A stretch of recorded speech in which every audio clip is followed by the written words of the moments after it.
Takže vážené dámy, vážení pánové, dovolte mi, abych vás přivítal na 7. zasedání Zastupitelstva města Jablonce nad Nisou v roce 2024. Podle prezenční listiny je přítomno 23 zastupitelů a 2 by měli být připojeny distančně. Takže já poprosím Jitku Balákovou, jestli se slyšíme. Ano, slyšíme se. Ahoj, já tě vítám. A ahoj. Poprosím Štěpána Matka, jestli se slyšíme. Ano, slyšíme, dobré odpoledne. Takže v souladu s tím, co jsem říkal, dnešní zastupitelstvo je usnášení schopné. Poprosím členy zastupitelstva, kteří jsou připojeni online, aby v případě odhlášení tak učinili do záznamu a stalo se to součástí zápisu.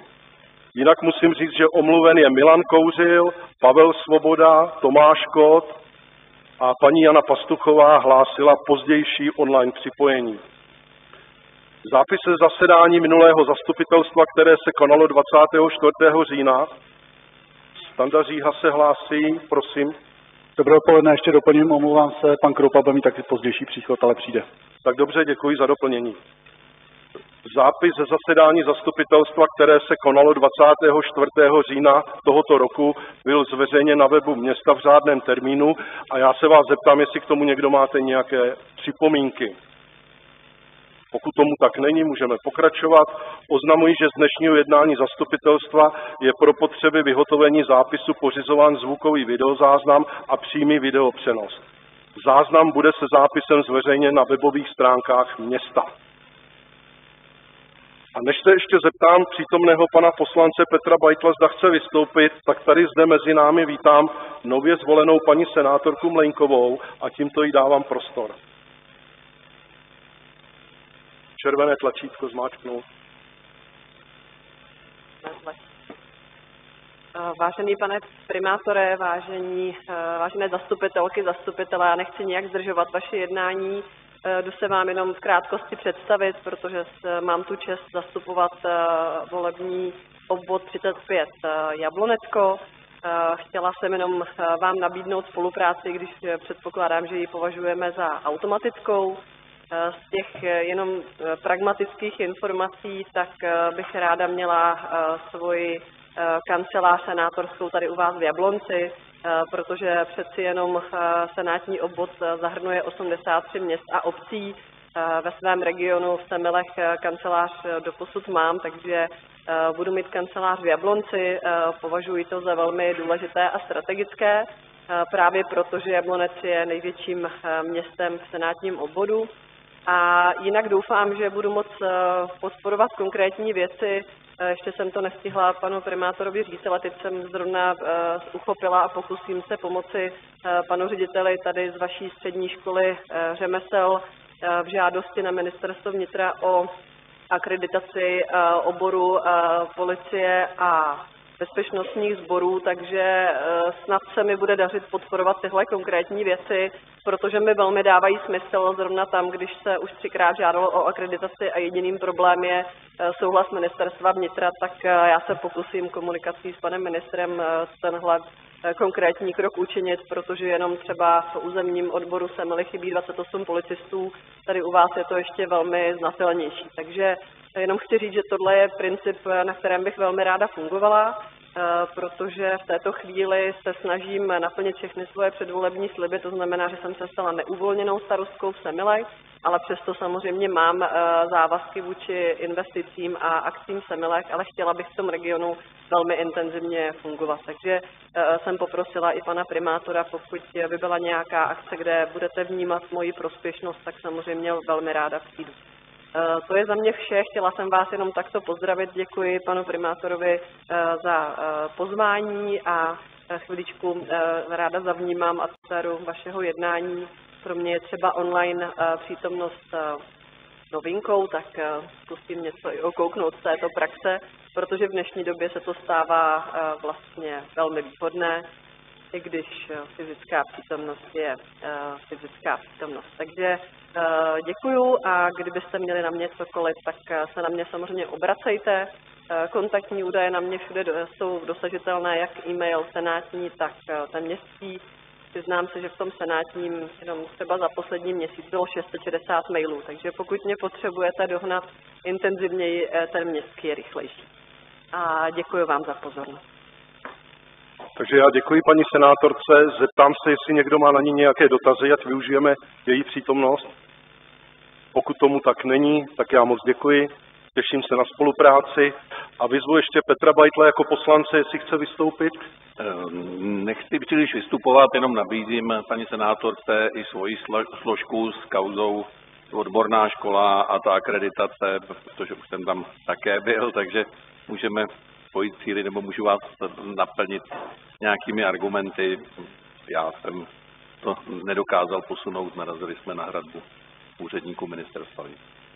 Tak jsem moc rád, že jste si vzali toto téma, protože nás to všechny trápí a i já budu nápomocen, aby jsme to někam posunuli dál. Moc děkuju. Tak a my nyní budeme pokračovat dál. Máme před sebou schválení programu, všichni máte program před sebou, materiály máte v konciliáři.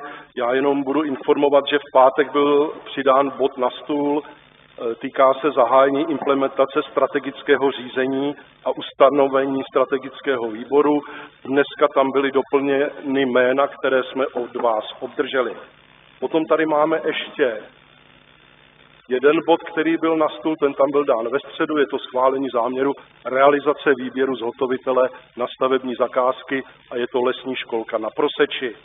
Jinak v programu máme jeden časovaný bod a je to bod číslo 18. Ptám se vás, jestli někdo máte nějaké doplnění k programu, změny programu. Pokud tomu tak není, prosím, pojďme hlasovat a schvalujeme navržený program. Já se ptám Jitky Balákový, jak hlasuje. Pro. Pro. A Štěpána Matka, jak hlasuje? Jsem pro. Je pro.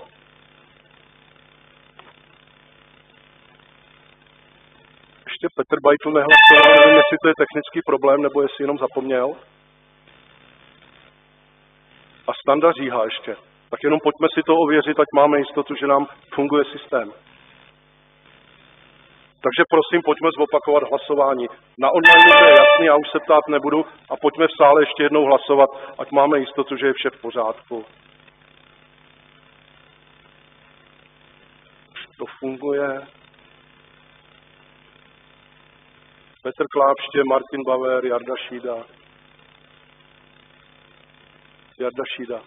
Takže zařízení funguje, program máme schválený a máme tady nyní bod číslo 3. Schválíme si ověřovatele zápisu a zapisovatelku.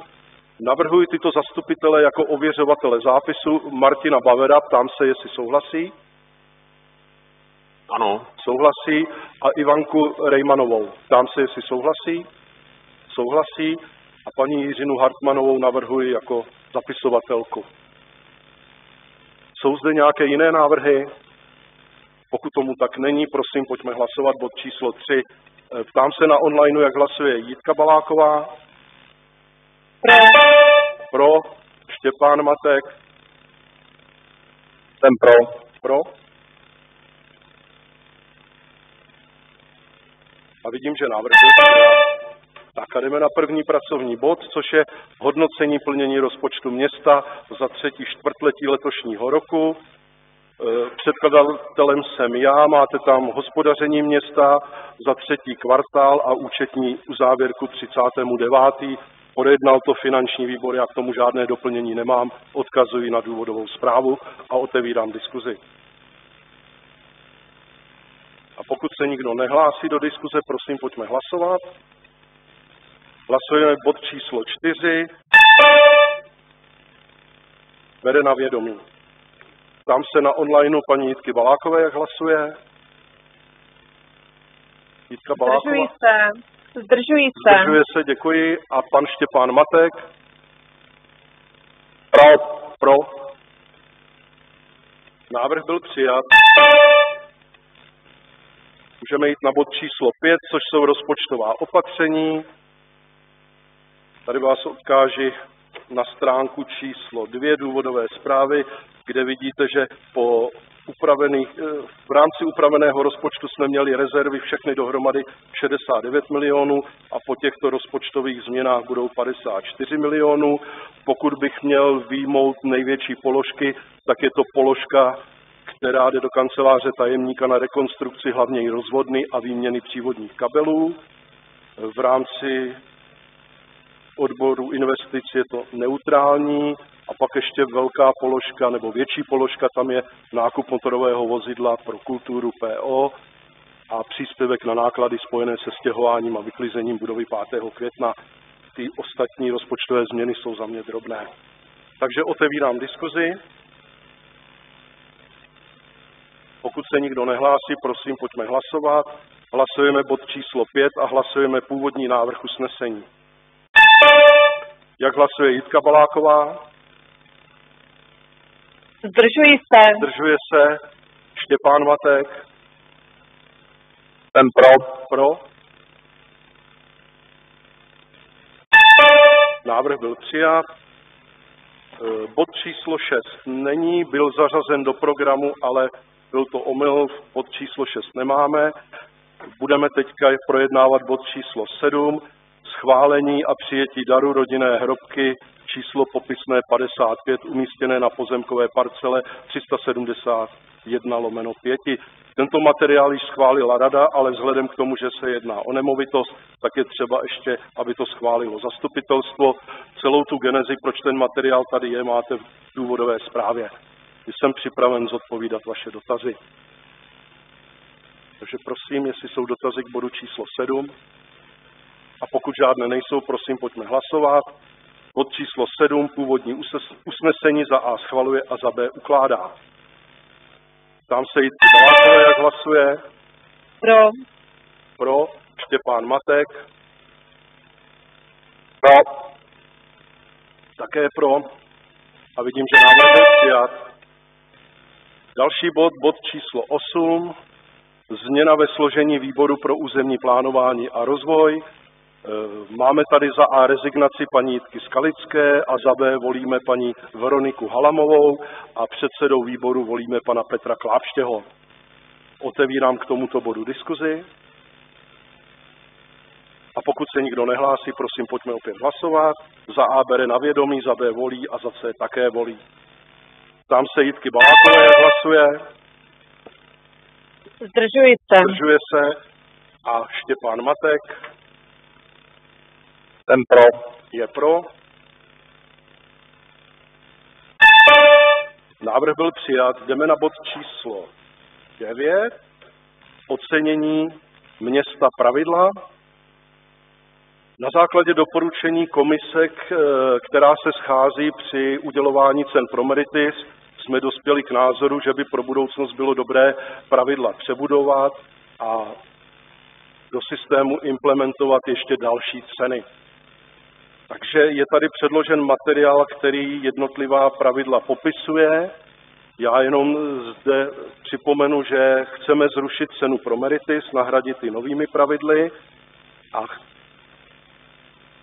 stanovit nová pravidla pro udělování ocenění Tibiago a cenu Honor Urbis, což je úplně nová cena.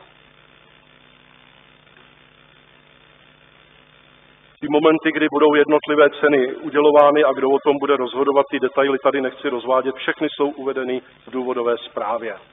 Já otevírám diskuzi k tomuto materiálu.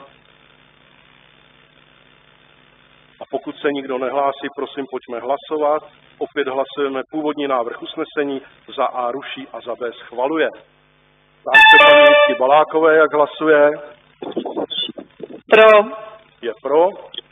A Štěpán Matek. Pro. Je také pro. Návrh byl přijat.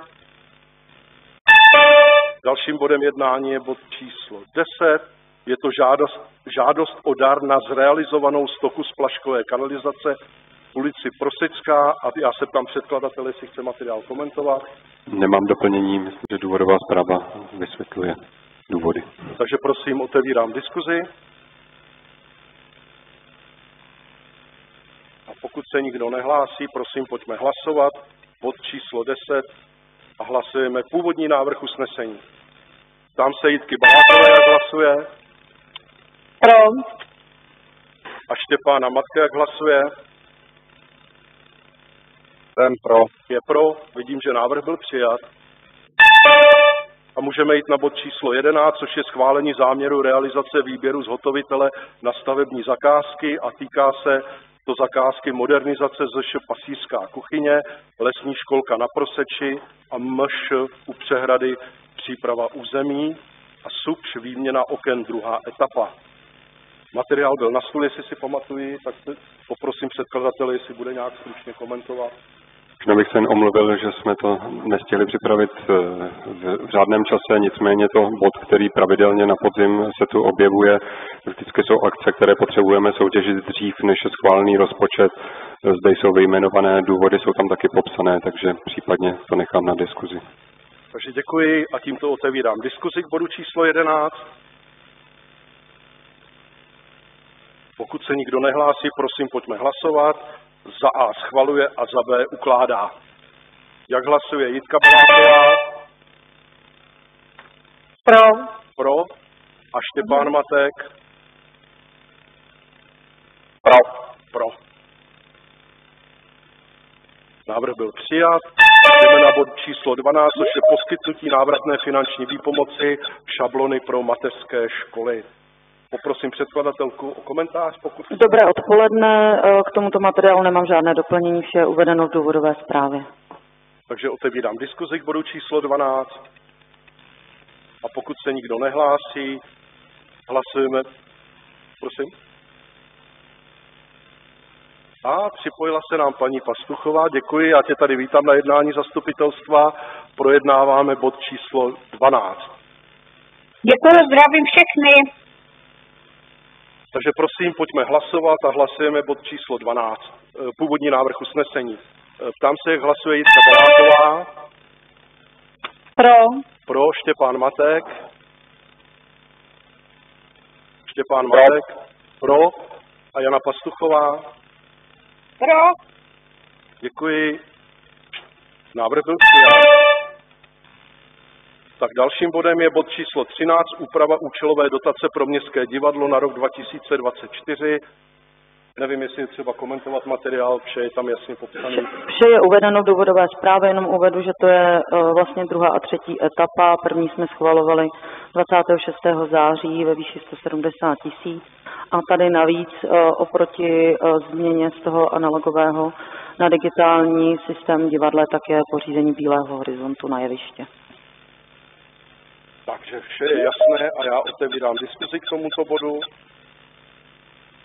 Pokud se nikdo nehlásí, prosím, pojďme hlasovat. Já se zeptám, jak hlasuje Jitka Baláková. Pro. Pro. Jana Pastuchová. Pro. A Štěpán Matek. Štěpán Matek, jak hlasuje? Bod číslo 13. Máme asi nějaký problém se spojením. Pro. Pro. Se nám obnovilo spojení, děkuji. Jsem pro. Pro, děkuji. Návrh byl přijat. A můžeme jít do bodu číslo 14, což jsou převody pozemků. Já poprosím předkladatele, jestli k tomu chce nějaký komentář. Jenom, že všechny kauzy u bodu A byly složeny. Já si myslím, že kauce. Ono to kauci teprve budou nějaký. Takže kauce. Zřejmě studuješ už jiný materiál, ale to nevadí. Přesně tak. Tak, já moc děkuji kolegovi. Tak jinak si hezké odpoledne. Že to trošičku odlehčil, aspoň se můžeme nadechnout. Tak prosím, bod číslo 14, převody pozemků. Já k tomuto bodu otevírám diskuzi. Tak a pokud se nikdo nehlásí, já tady mám přihlášku občana, pana... Já to nemůžu přečíst, to prostě. Pan Jakub Kozelka, je tady napsáno, že je občanem Jablonce, tak já se ho ptám, jestli chce k bodu číslo 14 vystoupit. Pojďte prosím dolů, jestli chcete vystoupit. No ale to musíte dolů a na mikrofon, aby to bylo součástí zápisu. Ale poprosím jenom, jestli to je k bodu číslo 14.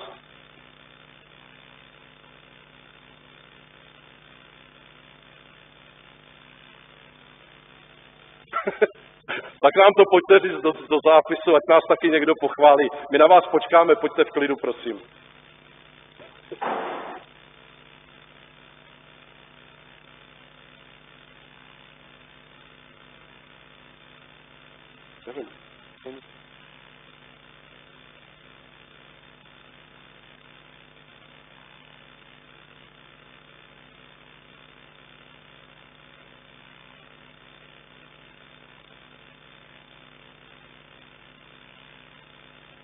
Poprosím, aby nám pán nezabloudil, jestli někdo může otevřít dveře. Děkuji panu tajemníkovi.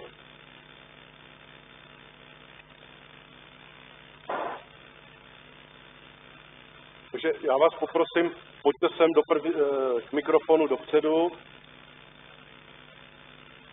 Já si jenom ověřím jednu informaci. Jste občan Jablonce.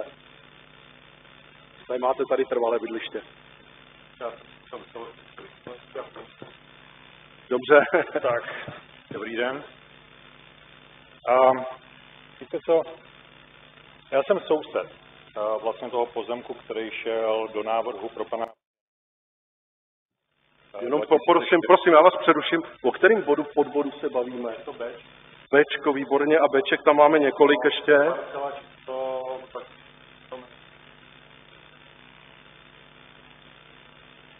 Takže 5. Dobrý, já jenom, aby všichni jsme věděli, o čem se bavíme. Děkuju. Jo. Já jsem nad tím přemýšlel, protože já jsem soused, nebo já vlastním dům hned v okolí. A přemýšlel jsem hlavně o vaší práci, ale vlastně jsem zjistil, že vám to vůbec nezávidím, co tady děláte. Ani my si to někdy nezávidíme. Vy vlastně rozhodujete o životech lidí, nebo svými rozhodnutími ovlivňujete život lidí, ať se vám to líbí nebo ne. A věřím, že sice máte nejlepší úmysly v mysli, nicméně vy nemůžete ani nevíte všechno. Jenom takový příklad. Ulice Lesní je krásná ulice, kde vlastně všechny domy byly postaveny v roce 1930 a 40. Nicméně stavební úřad někdy v minulých letech povolil černou stavbu hned naproti mně. Asi tam nikdo nebyl, žádný úředník, se tam to podívat. Takže ten ráz té ulice je narušen. A navíc, já teď kvůli té novostavbě, protože ta je mnohem větší, než to by měla být, tak já jsem ztratil světlo denní. Já od 1 hodiny teď na podzim už tam nemám světlo. A teď tady koukám aniž by nás to vyrozuměl. A co já to chápu, to není v vaší moci. Že mi hned vedle baráku měl vyrůst menší bytový dům. Já tomu rozumím, pana se tam prostě nalejt peníze a vydělat. Ale já bych ztratil už veškerý. Nicméně nemá žádný vztah k tomu pozemku, protože je vedle. A on do toho chce investovat peníze.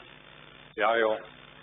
Ani nevím, si dokážete představit, kolik bordelů jsem z toho pozemku vytahali. To patří mě, protože jsem nechtěl bydlet prostě vedle smetiště. To byly stovky tun lin, plastů, odpadky. Jsem moc rád, že jste nesouhlasili s tím prodejem. Nicméně to je varování a asi upozornění je pro vás. Vaše rozhodnutí mění životy lidí. Tak se snažte dělat svoje nejlepší práci, aby to ovlivňování bylo nejlepší. Já vám děkuji za vyjádření nesouhlasu s prodejem a nicméně uvědomte si, že opravdu ovlivňujete. Tak já vám děkuji. Jinak ještě ten bod ještě nebyl hlasován, takže my ještě nevíme, jak dopadne. Ale vaše výzva tady jasně zazněla, nebo váš názor. Děkuji vám. Takže kolegové, jsme v rámci diskuze v bodu číslo 14, první přihlášený Petr Klápště, prosím, máš slovo. Díky, já tady navážu na to, co tady zaznělo od hosta, občana, a jenom bych chtěl doplnit, že pracujeme aktuálně na územní studii charakteru území, kde bychom chtěli pro takovéhle věci nastavit podrobnější pravidla. Bude se to na jaře projednávat, tak se určitě zastavte a podívejte se na to, co tam bude navrženo. Je to zase rozhodování o životech ostatních, tak doufejme, že se nám to podaří co nejlíp. Takže děkuji za názor. Další přihlášený do diskuze. Není nikdo, tak prosím, pojďme hlasovat. Budeme hlasovat návrh usnesení, původní návrh usnesení za A schvaluje a za B neschvaluje.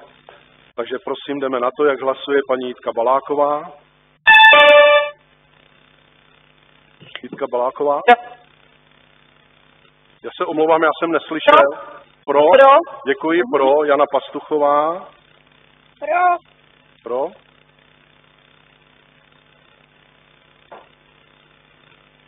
Takže Štěpán Matek ještě nějakou technickou připomínku?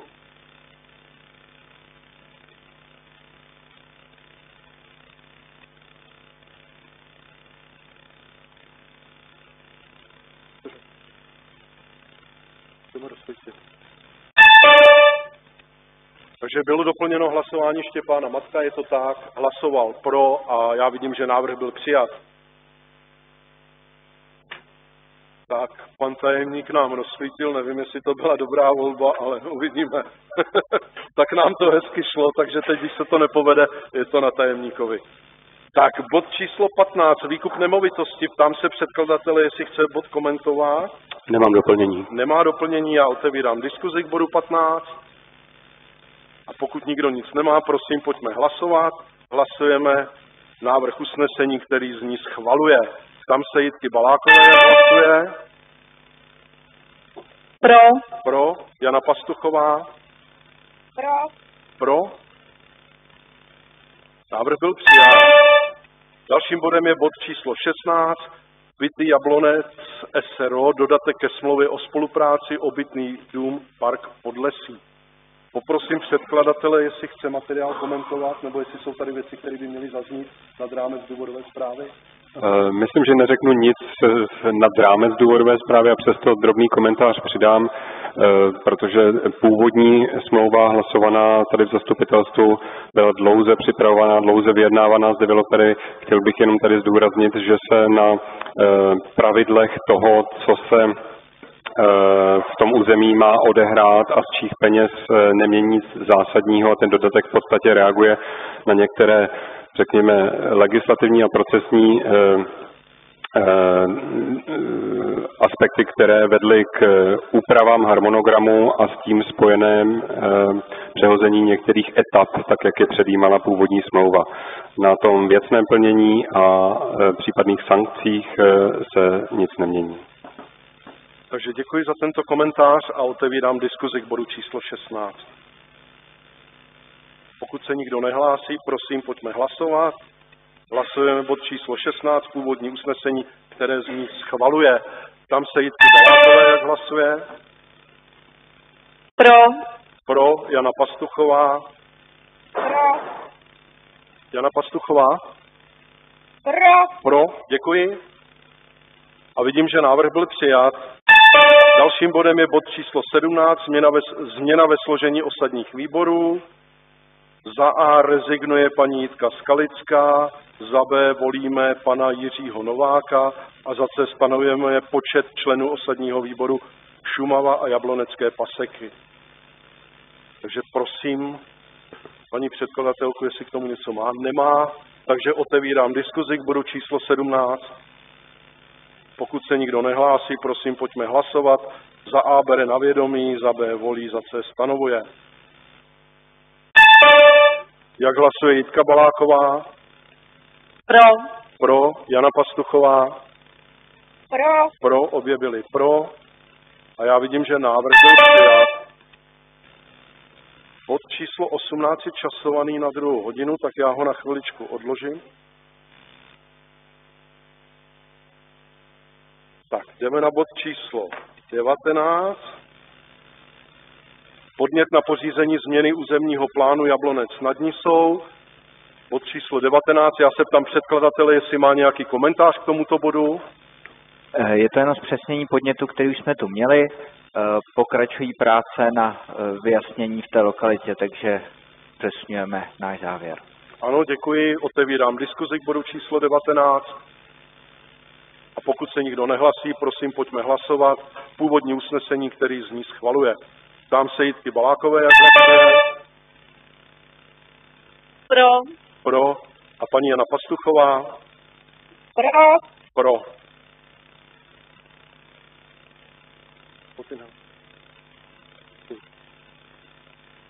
Návrh byl přijat. Bod číslo 20, kontrola plnění usnesení. Tak zde tady akorát připomenu, že tady pan tajemník má úkol k určitému datumu, že tento materiál bude upraven a příště bude předložen v jiné podobě, kdy se nám bude víc líbit. Úkol trvá, máme to do ledna, že jo, jestli si pamatuju, do 31. ledna. Tak, otevírám diskuzi k bodu číslo 20. Nikdo se nehlásí do diskuze, pojďme hlasovat. Bod číslo 20. Standa říká. Já se omlouvám, abych jenom takový dovětek, že se těšíme na ten termín s kontrolním výborem. Děkuji ti za dovětek, já se taky těším. Takže bod číslo 20 hlasujeme původní návrh usnesení, bere na vědomí. Prosím. Jitka Baláková. Pro. Jana Pastuchová. Pro. Pro. Návrh byl přijat. Tak dalším bodem je bod číslo 21, vyřízení interpelací, tak prosím, pojďme na ně. Já se budu ptát postupně, jak jsou interpelace očíslovány. Takže první interpelaci, kterou tady položil minule, byl Michal Švarc. Já se ptám, jestli jsi spokojen, je spokojen s odpovědí. Tak. Další byla od pana zastupitele Kroupy, ten tady není, bude někdo za něj reagovat?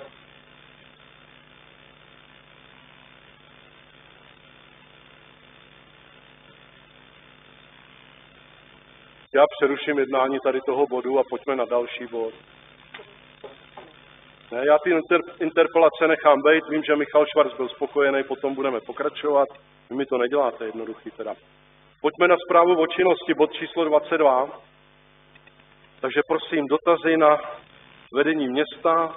První jsem na řadě já. Pokud někdo máte nějaké dotazy k mé činnosti, jsem připraven odpovědět. Nejsou dotazy. Další v pořadí je pan náměstek Chuchlík. Prosím dotazy na jeho osobu. Opět nejsou dotazy.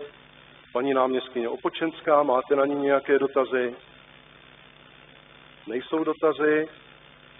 Další tady je paní náměstkyně Hamplová. Prosím dotazy na paní Hamplovou, pokud nějaké jsou, respektive na její činnost.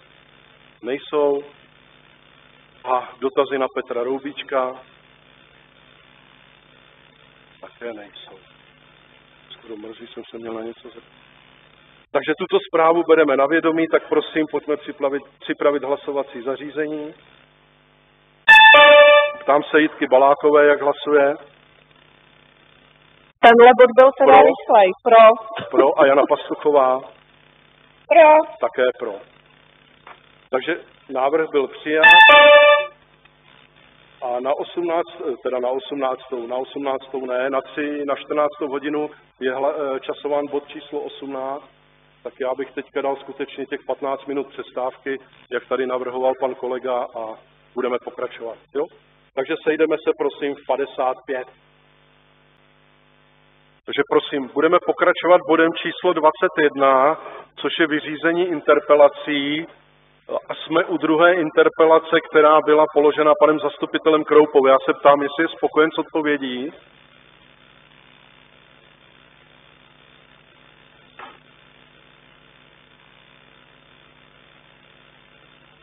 Takže prosím o nějakou reakci. Bod číslo 21, druhá interpelace z minulého zastupitelstva.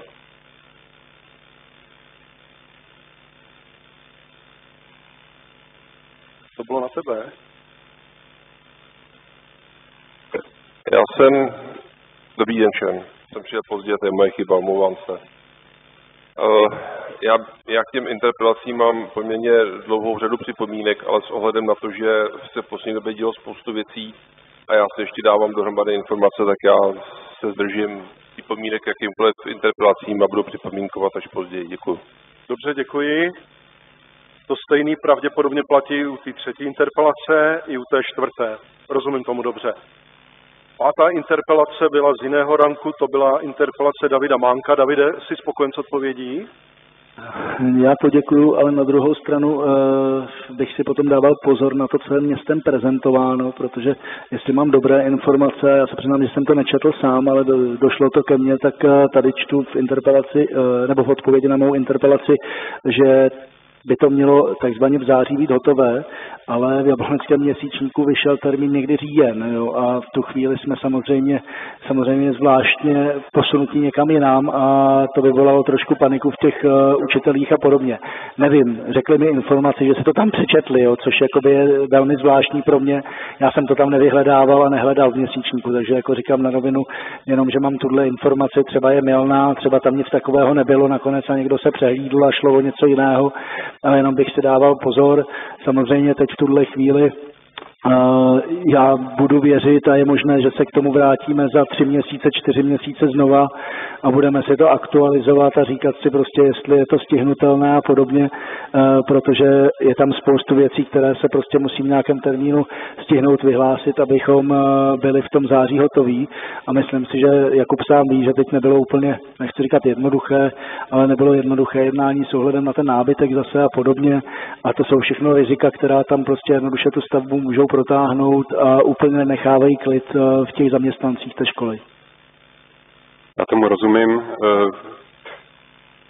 Žádná investiční akce nevyvolává primárně klid, ale ano, je na tom dost práce, která ještě musí být udělána. Je tady seznam v té odpovědi na interpelaci jednotlivých výběrových řízení, tak jak jsou připravovány, i v nich ještě dochází k některým úpravám. Takže můžeme klidně, stejně jsme s paní ředitelkou jsme v kontaktu, budeme to nepochybně dál sdílet informace o tom vývoji. Komplikovaný to je i s ohledem na to, že jen část té celé aktivity je pod dotací, ta se administruje zvlášť a zároveň má přísnější termíny, alespoň první etapa té dotační části a k ní se párují některé z těch výběrových řízení tak, aby bylo v červnu příštího roku vůči ITI proinvestována potřebná částka. Takže toto je plán, část toho se děje a je to pod smlouvou, část toho je stále ve vývoji a budeme o tom vzájemně ještě komunikovat. Takže děkuji. Další interpelace. Paní Habadová se hlásí.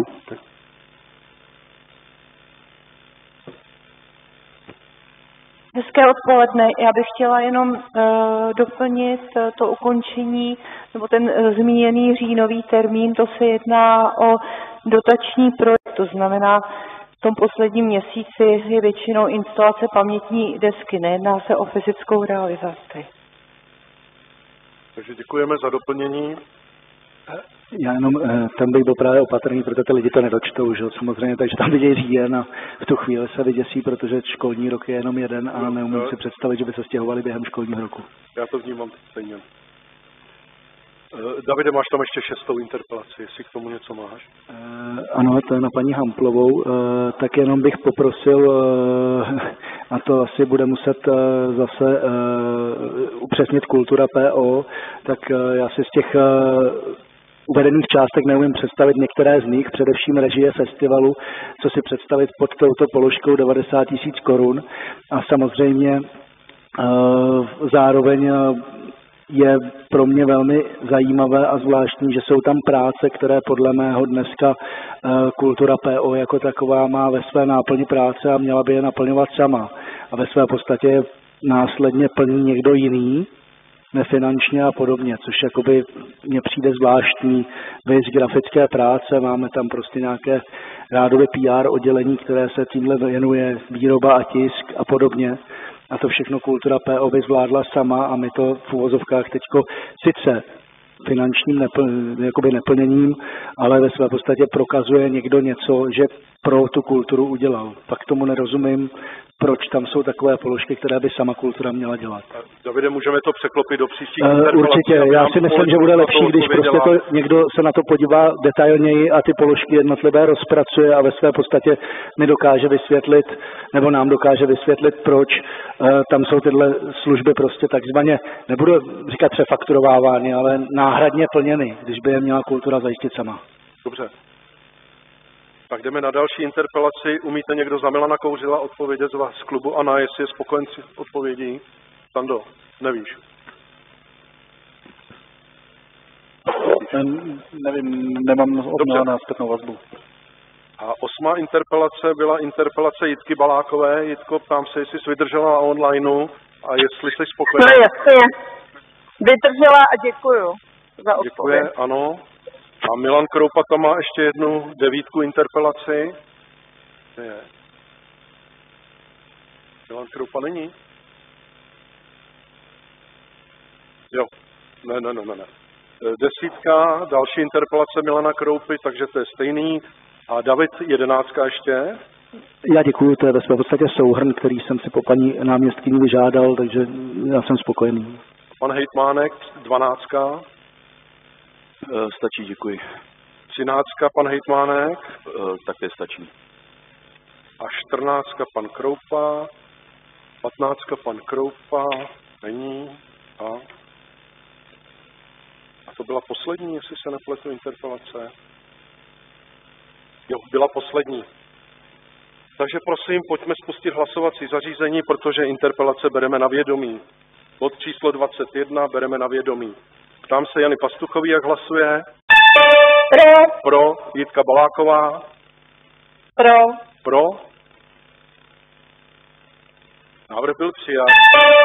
A nyní jdeme na bod 18, to byl časovaný bod na 14. hodinu, skoro jsme to zvládli.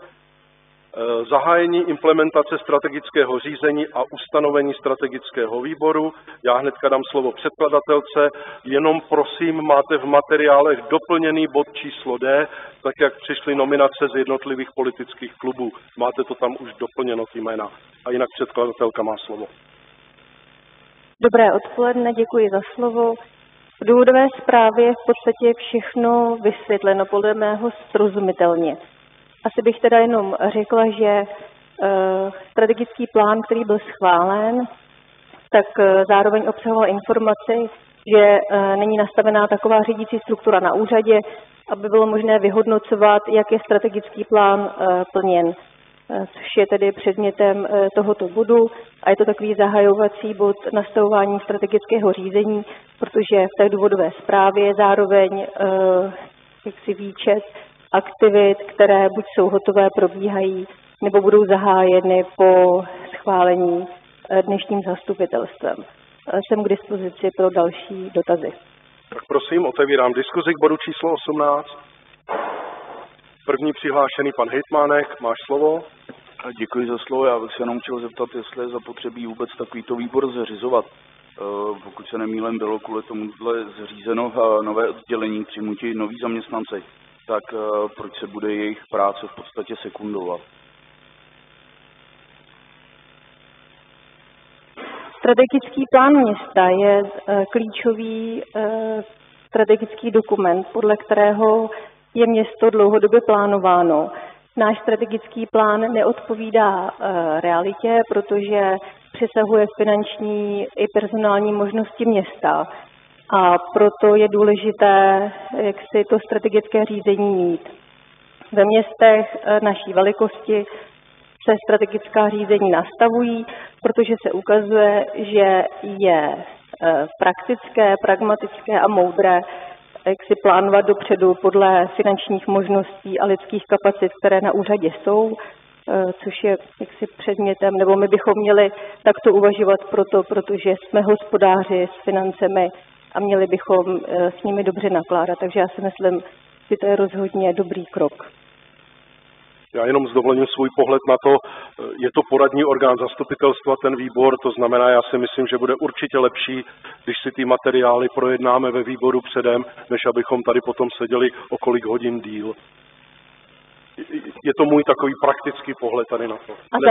Nesuplujeme žádnou strukturu úřadu, jenom si předjednáváme materiály, které stejně nakonec budeme schvalovat my jako zastupitelé. A zároveň si myslím, že pracovníci úřadu tu nejsou od toho, aby rozhodovali, co město bude dělat. To musí politici. A od toho je mimo jiné i ten strategický výbor. Tak prosím další dotaz, pokud je nějaký. Pokud tomu tak není, tak prosím pojďme hlasovat.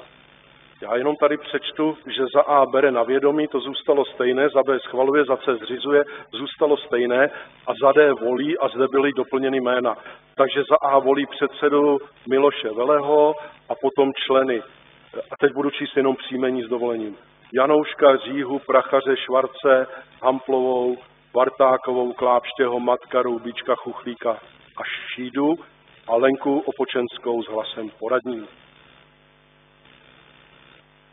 Já jsem se přeřekl. Bártová, je to dobře napsaný tady. Takže prosím, víme, o čem hlasujeme. Pojďme hlasovat. Bod číslo 18. Ptám se Jitky Balákové, jak hlasuje. Zdržuji se. Zdržuje se Jana Pastuchová. Zdržuji se. Zdržuje se.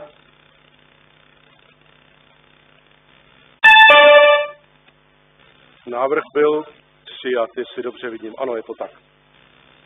Tak a můžeme jít na bod číslo 23, což jsou nové interpelace. Písemné jsem žádné neobdržel. Zeptám se, nejsou někde písemné? Nejsou. Takže prosím, jsou nějaké ústní interpelace? Standa Říha se hlásí. Děkuji za slovo, pane primátore. Já bych měl pár dotazů, některé můžeme zodpovědět hned, některé asi překlopíme do písemné interpelace. Já bych měl první takový poznatek z Vrkoslavic, jak jsou semafory u Dělnického domu. Už asi týden svítí oranžově, přicházejí tam děti do školy v Janáčkové ulici. Já se chci zeptat, co je za problém, proč nefunguje poptávkový přechod, zda bychom na to mohli dohlídnout nebo mrknout, aby byl v provozu. Dále jsem dostal od občanů podnět. Já jenom poprosím, víme někdo na to odpověď, nevíme. Tak ale odpovíme písemně samozřejmě. Já jenom, je to komunikace krajská, ale zjistíme, co je problém. Ano, o tom děkuji. Dále pak pokračujeme-li touto ulici Rychnovská dále, tak u prostřední školy Kokonín, u té budovy žluté, jak je to řeznictví, tam je ten přechod zase pro změnu svítí, ale hrozně rychlej, že nestihnou ty děcka ani s učiteli přejít včas. Jestli by šlo interval prodloužit tady na tom přechodu, tak... Petr Obyček jenom chce reagovat. Můžu zareagovat. Nevím, jak konkrétně tenhle ten je nastavený, ale přechody třeba na Palackýho se chovají úplně stejně, že chodec dochází na červenou, protože jednou, aby tam neustále ty chodci nevstupovali na tu zelenou, tak dochází na červenou, ale autům svítí taky červená. Jo, takže je tam ještě pak prodleva na to, aby došel na druhou stranu a pak teprve začne oranžová a zelená pro auta. Tak zkouknout, jestli to náhodou nefunguje podobným způsobem, ale takhle je nastavený třeba na Palackýho všechny přechody. Dobře, jenom řeknu, že jsou tam nervózní řidiči autobusu, který pak trobí na ty děti s učiteli, tak o obou stran, aby prostě došlo k nějakému jednání a ten chodec je samozřejmě v té chvíli jako v nevýhodnější situaci, jo? Prověříme stejně jako ten semafor nahoře, krajská komunikace. Děkuji, Petře.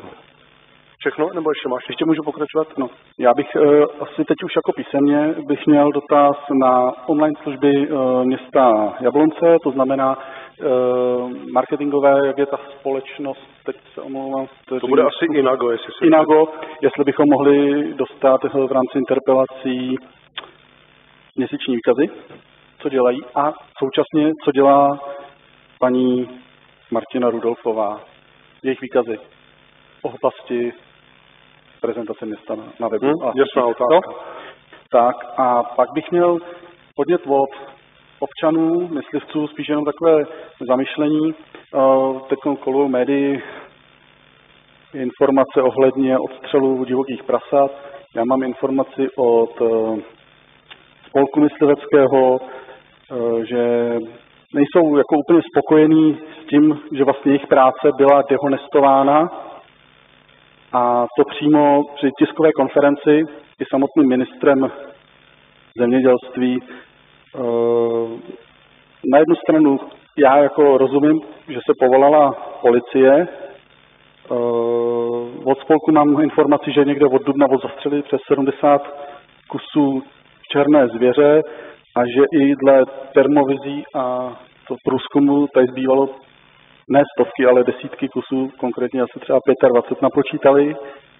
Víme, jak propadla první tranče, asi 14 zastřelených kusů, v druhé 4 kusy. Spíš tam je problém a nepochopení se v těch kompetencích a že vlastně policisté zastřelí zvíře, myslivci to uklízí, to je v pohodě asi, jako, ale jim hrozně vadila ta komunikace politických představitelů, že vlastně jakoby je schazovali. Tak jsem chtěl jenom říct, aby jsme mysleli i na to, že svým vyjádřením můžeme někomu ublížit. A jestli tomu dobře rozumím, to není žádná interpelace, to je jenom konstatování tady toho, názor někoho. Tak, názor občanů, kteří mě komentovat, protože to není akce města. My jsme žádnou policii nepovolali. Ano. Jede to všechno úplně v jiném režimu. Je tady nařízení obecné povahy, který bylo vydaný a policie dostala rozkaz od svých nadřízených, aby toto nařízení plnila. Rozumím. Takže role města tady v tom je v podstatě... Ale vyjadřovali jste se k tomu, pane primátore, no, tak jenom a zatím si stojím, za veškerými vyjádřeními, který jsem podepsal, zatím si stojím.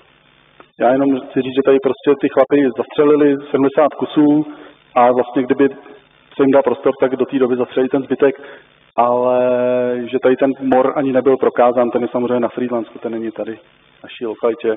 Jinak chtěl jsem to takhle jenom zmínit a děkuju. Dobře, David Mánek. Tak, já poprosím tady o doplnění té mé interpelace předchozí, to je zaznamenáno, a pak poprosím ještě jednu v tuhle chvíli, která směřuje asi na vás. Obrátil se na mě občan, že je velmi špatně slyšet online v případě, že ho poslouchají přes internet, přes web, přes nějaké rozhraní. To znamená, do jaké míry by šlo se zamyslet výrazně nad tím ozvučením tohohle sálu, po případě nějakým způsobem vylepšení toho přenosu, protože když už chceme, aby ti občané to poslouchali, tak nás musí slyšet a prý je to velmi špatně a velmi nezřetelně často slyšet.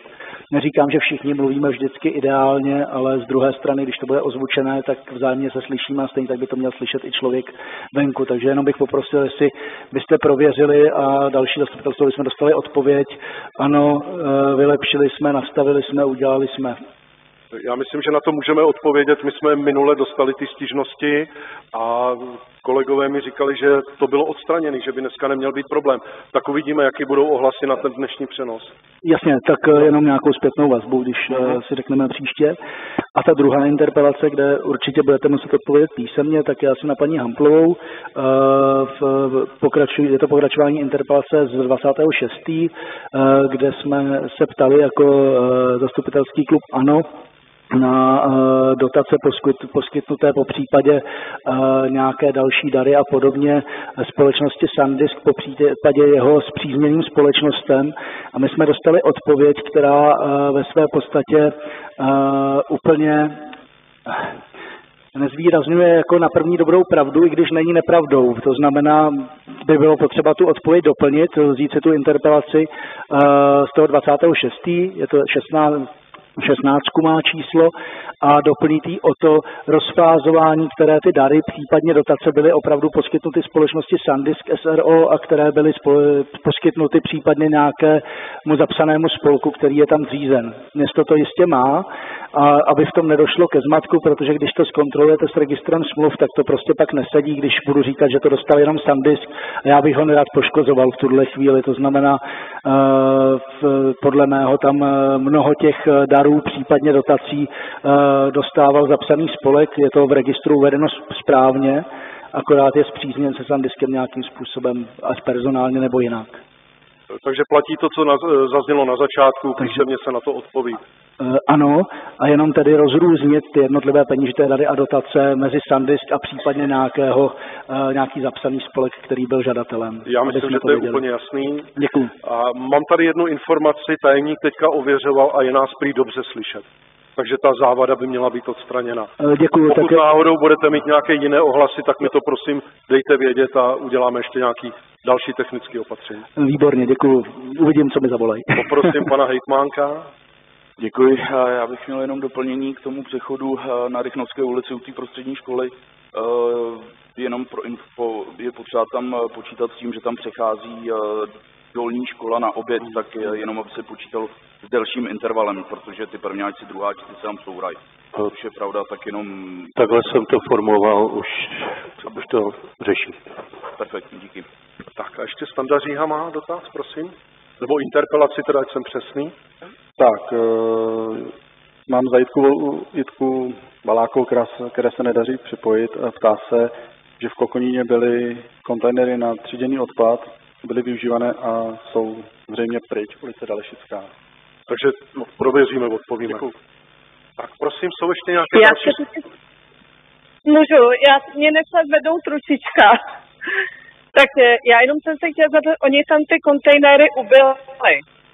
Ale ne každý u baráku má ty popelnice na tříděný odpad, takže byly docela využívaný. Tak se mě ptali, proč ubyly. A jestli je možné je tam zase instalovat. Je to logická otázka, on to tady Standa Říha už říkal za tebe, takže odpovíme na to, zjistíme, odpovíme, jo? Ano, děkuju. Tak a prosím, ještě jsou nějaké další interpelace? Pokud tomu tak není, tak jdeme na bod číslo 24, což je rozprava diskuze.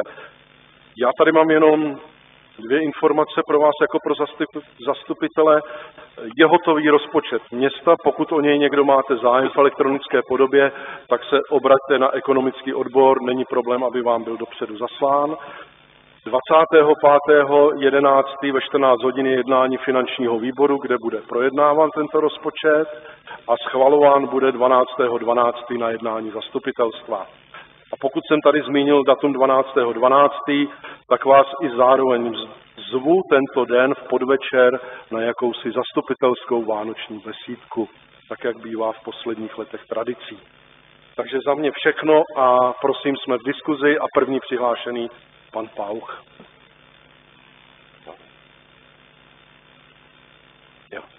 Dobrý den všem zastupitelům. Já chci jenom malinkou poznámku. V sobotu dne 23.11. od 08 do 18 hodin proběhne v Lidlu v Jablonci nad Nisou celonárodní sbírka potravin pro potřebné. Účastnit se bude řada humanitárních sociálních organizací, konkrétně v Lidlu bude organizace Naděje. Přijďte nás podpořit, za organizátory zve magistr Hána a bývalý pracovník Naděje Pauch Karel, terénní sociální pracovník ve výslužbě. Děkuji za pozornost. Děkujeme, budeme šířit tuto informaci. Prosím, Kuba Chuchlík. Já to jenom doplním, pane Pauch. Já tu informaci mám taky. Měla by proběhnout i na sociálních sítích města. Není to jenom Lidl, ale je to i Albert a podílí se na tom i Jablonecká diakonie. Já jsem to měla dneska připravený na to, aby jsem vás vyzvala, abyste se k této akci připojili a na sociálních sítích města se to zítra taky objeví. Děkuji. Děkuji, já tam budu taky. Naschledanou. Takže Kubo, máš slovo. Jo, děkuji za slovo. Já bych chtěl jenom takovou poznámku, když jsem viděl hlasování k bodu, ve kterém se zřizoval ten strategický výbor, tak jsem si říkal, že možná došlo k nějakému nedorozumění nebo nepochopení v rámci čtení té důvodové zprávy, případně diskuze, která k tomu klidně mohla být širší. Ten krok, který se tímto dělá, je právě krokem k tomu, abychom společně jako zastupitelé napříč zastupitelstvem, to znamená koalice i opozice, měli platformu pro spolupráci na přípravě a průběžné aktualizaci akčního plánu. Teď se začíná připravovat nebo už se připravuje akční plán na příští 3 roky. Chceme, aby ten akční plán byl ten základní dokument, ze kterého se vlastně vyvozuje rozpočet každého jednoho dalšího roku. A proto, aby jsme ten dokument toho akčního plánu měli zároveň dostatečně flexibilní, potřebujeme, abychom měli prostor, ve kterém se jednotlivé záměry, které se i v souvislosti s digitálním nástrojem, který se na to připravuje, ze zásobníků jednotlivých projektů, kterých je v podstatě průběžně nekonečno, mohli přidávat a na tomto výboru mohli prodiskutovat, do jaké míry jsou v souladu se strategickými zájmy města a strategickým plánem, do jaké míry naplňují jednotlivé cíle a měli shodu nad tím, že právě ten daný projekt má být zařazen do akčního plánu a následně do projektu. Proto toto je jeden z důležitých nových nástrojů pro společnou komunikaci a myslím, že až se tu příště bude volat po větší komunikaci, toto je ten prostor, kde se o těch jednotlivých projektech můžeme bavit. Děkuji za toto důležité doplnění. Poprosím teďka pana hejtmánka s dalším příspěvkem. Díky. Já bych se chtěl jenom zeptat na rekonstrukci předprostoru před školou v Kokoníně, ta spodní škola. Všimnul jsem si, že tam byly nějakým důvodem pozastavené práce a takové, jaký je harmonogram toho dokončení, protože ten přístup do té školy pro ty žáky není vůbec komfortní pro uklizečku, nebo já nevím, jestli tam klízí školnice nebo někdo, tak to je taky dost složitý, protože tím zadním vstupem, který není zpevněný, je tam nějaká štěrková cesta, tak se ta škola dost znečišťuje.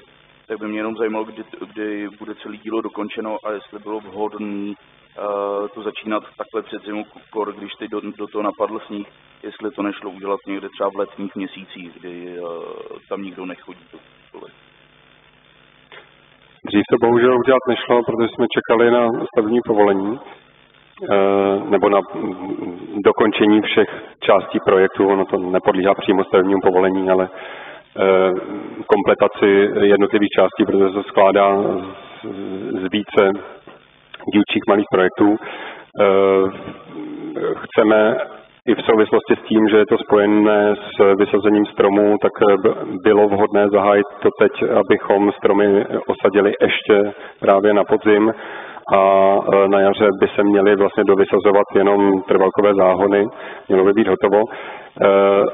To, co se aktuálně dělo na stavbě, byla velmi intenzivní diskuze o tom, jak naložit s vodou, která se při výkopech těch jam pro osazení stromů v jedné části objevila, vlastně se tam samozřejmě i očekávala, byly tam variantně navržených projektů opatření, které to mají řešit a teď přibližně týden probíhala, jak říkám, velmi intenzivní diskuze mezi technickým dozorem, našimi investičáky a projektanty o způsobu řešení.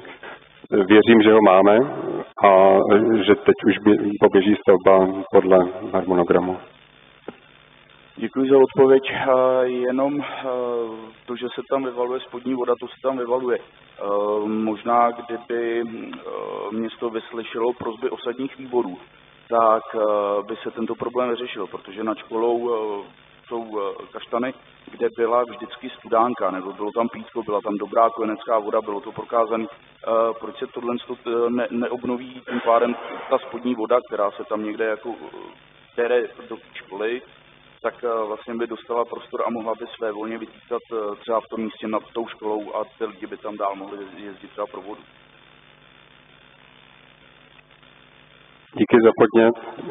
Já si nemyslím, že by byla zavrhnuta to řešení s tou studánkou, jenom tento předprostor souvisí s řadou dalších věcí. Bylo tam rozkopaný ten prostor kolem školy v rámci sanace, bylo potřeba to skultivovat, zároveň se tímto opatřením řeší bezpečnost vykládání dětí v rámci toho Kysenrajt zálivu, který se tam dělá, takže toto je jeden projekt složený z více několika dalších a řešení podnětů z osadního výboru může být další.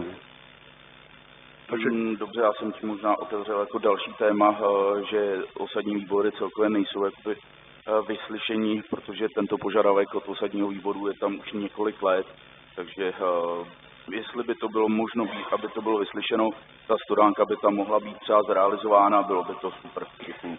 Díky. Možná jenom drobnou poznámku v souvislosti s tím, co jsem říkal předtím. Je to přesně ta věc, která, když bude v akčním plánu, bude mít rámec, ve kterém se odehrává, bude na ní následně myšleno při přípravě rozpočtu a to je ta cesta k tomu, aby se tyhle jednotlivé podněty, kterých je opravdu násobně nad možnosti, nad finanční a kapacitní možnosti města, tak aby se dostali do toho reálného procesu. Takže to dopadne jako lesopark v Kokoníně, že se to seškrtá.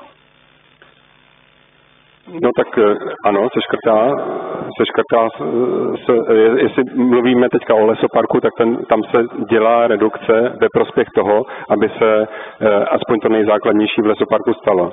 Myslím, že to byla i naše společná debata, která měla tento konstruktivní závěr lépe, než dělat kompletní projekt, na který bude velmi obtížné najít v rozpočtu peníze vzhledem k jeho náročnosti, tak raději udělat redukovanou verzi, tak aby ten lesopark skutečně prošel kultivací. A jenom k tomu lesoparku ještě, tam proběhlo teda poměrně masivní kácení. Kdo nařídil, který stromy se mají pokácet, protože byly tam vysázený stromy předchozími obyvateli, který byly vzácní, byly dovážený z celého světa a došlo tam k pokácení, teď nevím, jestli to byl smrk nebo borovice nebo cokoliv jiného. A pokácel se zhruba 100 let starý strom, který byl naprosto zdravý, byl unikátní, protože to byl strom, který roste v rovníkovém prostředí převážně.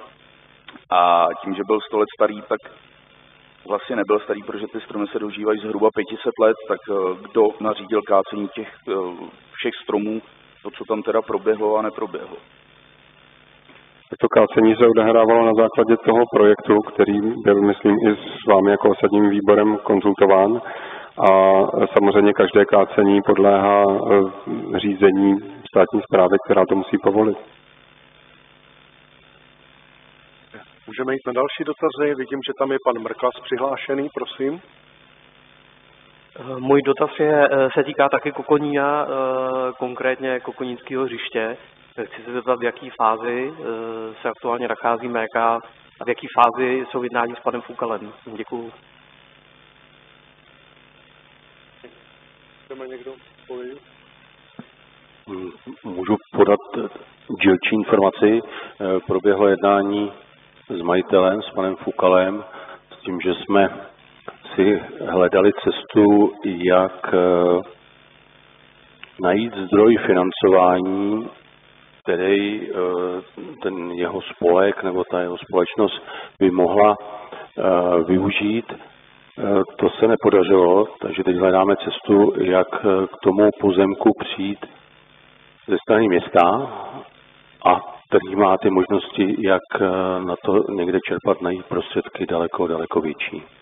Ale tam jsme se zatím nějak jako ještě nesladili v tom, jak si třeba dlouhodobým pronájmem nebo nějakou takovou formou.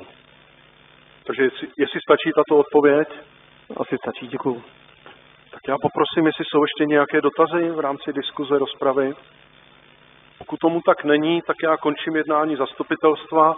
Já vám děkuji za klidný průběh a přeji hezký zbytek odpoledne a těším se na 12.12.